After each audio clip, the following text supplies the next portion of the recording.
OK សួស្តីអ្នកនាងអញ្ចឹងនេះគឺជា channel របស់ខ្ញុំដែលខ្ញុំធ្វើការបង្កើតបានរយៈពេលជាអត់ដល់មួយអាទិត្យទេអ្នកនាងដូចជា5-6ថ្ងៃហ្នឹងអញ្ចឹង5-6ថ្ងៃហ្នឹងទទួលបាន300K view ដែរគឺច្រើនអញ្ចឹងវីដេអូក្នុង channel ហ្នឹងគឺខ្ញុំប្រើប្រាស់ AI ដើម្បីធ្វើការបង្កើតវីដេអូហ្នឹងគឺខ្ញុំផុសជាលក្ខណៈ short បាទជា short របស់ខ្ញុំហ្នឹងបាន 300K ហ្នឹង អូខេអញ្ចឹងជាដំបូងយើងត្រូវចូលមកកាន់website មួយដែលសម្រាប់ធ្វើការ generate វីដេអូ AI នោះអញ្ចឹងនៅក្នុង AI ហ្នឹងខ្ញុំប្រើរបស់ Google គឺ Google Studio AI ហើយគាត់វាយក្នុងGoogle មកតើអ្នកលោតចូលមកកាន់យកវីដេអូ generate ហ្នឹងអូខេសម្រាប់ prompt អញ្ចឹងអ្នកនាងធ្វើវីដេអូតាក់ទងអីអ្នកសរសេរបែបហ្នឹងណាជាងសម្រាប់ prompt ងាយស្រួលមែនតើអ្នកនាងឲ្យជាវិធីឲ្យវាសរសេរ prompt ឲ្យយើងមកអញ្ចឹងវីដេអូនេះខ្ញុំធ្វើតាក់ទង LAN អញ្ចឹង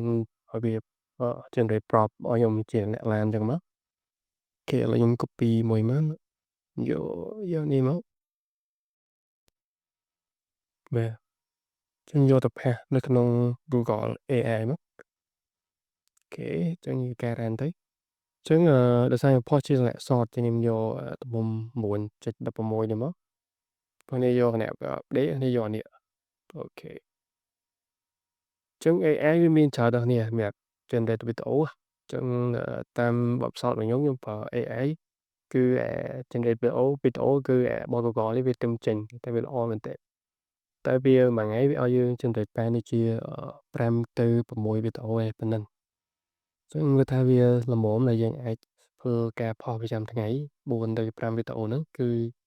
គួរសមអញ្ចឹងAI មួយទៀតនោះដែលខ្ញុំប្រើនោះគឺរបស់ GPT ហៅថាSora អញ្ចឹងSora នេះវាតម្រូវដែលមាន account GPT Pro ឬក៏ Plus ទើបអ្នកអាចធ្វើការយក generate បាន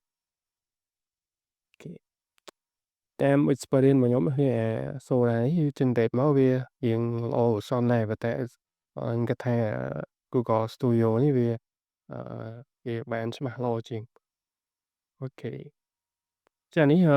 generate បានមែនវីដេអូក៏បានដែរគ្រាន់តែវាយើងត្រូវការទិញវាហ្នឹងនេះតើយើងមាន account GPT Pro ឬក៏ Plus ហ្នឹងទៅអូខេអញ្ចឹងយើងអាច select យកទំហំដែលយើងចង់បានអញ្ចឹងដូចគ្នាអូខេនេះជារយៈពេលអូខេឥឡូវចូលទៅកាន់វីដេអូវិញមកអូខេឃើញហើយអញ្ចឹងខ្ញុំបានវីដេអូហ្នឹងឯងវីដេអូ LAN នេះ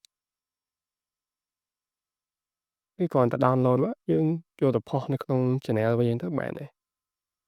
អូខេប៉ុណ្្នឹងមកហើយអូខេ